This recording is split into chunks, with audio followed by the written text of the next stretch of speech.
Hey guys, it's CrystalRenèe here. Welcome back to my channel. And if you're new here, thanks for joining. In today's video, I'm going to share with you all my Aglaonema collection. But right before we jump into this video, I'd like to thank you all for your constant and consistent views. With that being said, please be sure if you're watching this video to give this video a like. It definitely helps my channel. And if you haven't yet joined the family, go ahead and subscribe. And I would love to see you in the comments as well. And be sure to click the bell so you can be notified anytime I post a new video, just like this one here. Now with no further ado, let's get straight into the video.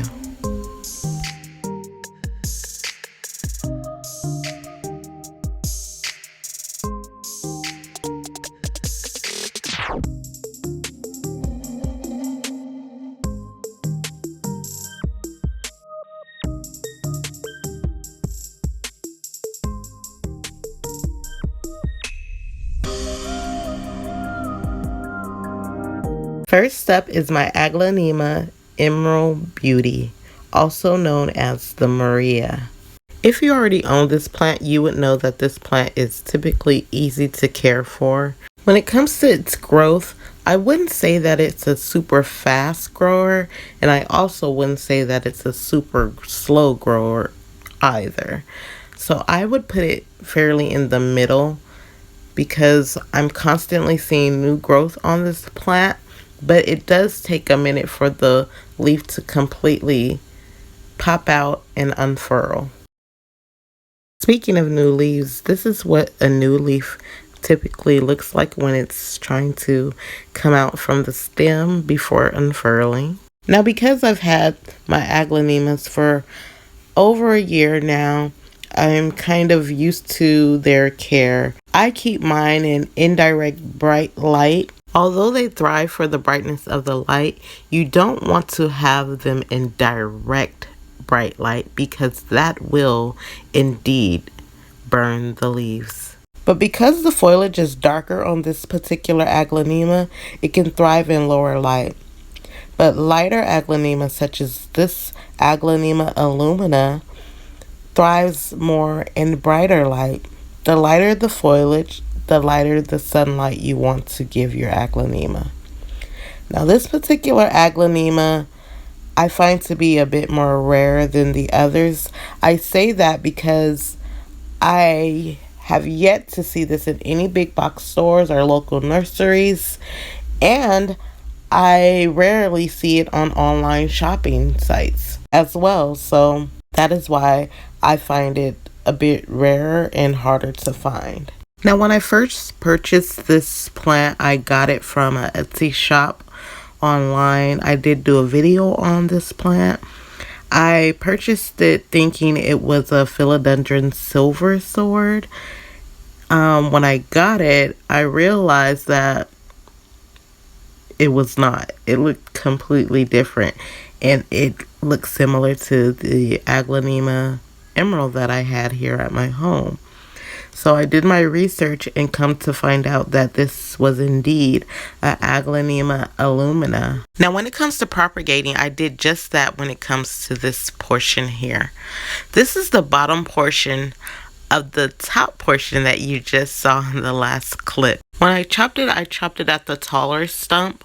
The shorter stump was already attached to the plant once I received it, but once I cut it back, it did grow some new leaves from it, and this is what came from that shorter stump.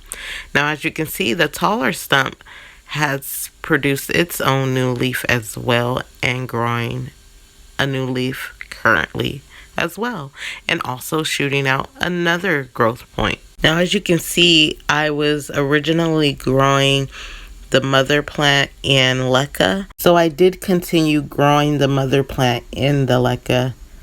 That way it didn't go into shock or anything. Seeing this plant on video does no justice for it. The foliage is very much similar as the silver sword philodendron. The shimmer is beautiful. The top cut that I did remove, I did root that in leca as well. But once the roots were mature enough, I went ahead and potted it in soil, and so far so good. My Aglaonema collection is fairly small. I only have the 2 varieties right now in my collection, which makes it a total of 3 plants. I am looking out for other Aglaonemas that catches my eye. I definitely have a couple in mind. Let me know below in the comments what Aglaonemas you have in your collection or on your wish list currently. Before I forget, let me mention that Aglaonemas are prone to mealybugs. I hardly ever have any problems with pests with this plant, but recently I did experience a mealybug outbreak on the plant that I had in Leca. I did cure it with some insecticide soap, but other than that, I've had no problems with these plants and pests.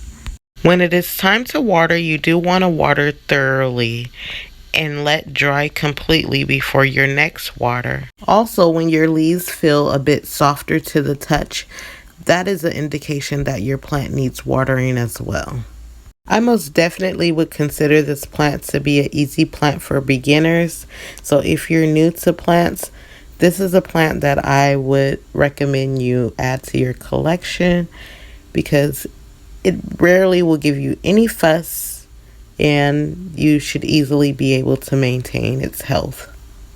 Oh, and I can't go without mentioning this plant loves to grow towards the light, so you may want to rotate it from time to time or you will have a problem with having a stem that is straight up. It will lean and bend. So keep in mind that you rotate this plant from time to time to avoid that issue. Now that is pretty much it for this video. If you stayed to the end, you're greatly appreciated, as watching my content to the end helps out my algorithm on my channel. I also would like to know what other type of videos you would like to see here on my channel. So drop out some ideas and I will see what I can do for you all. Well, as I always say, enjoy peace, spread love, and be blessed.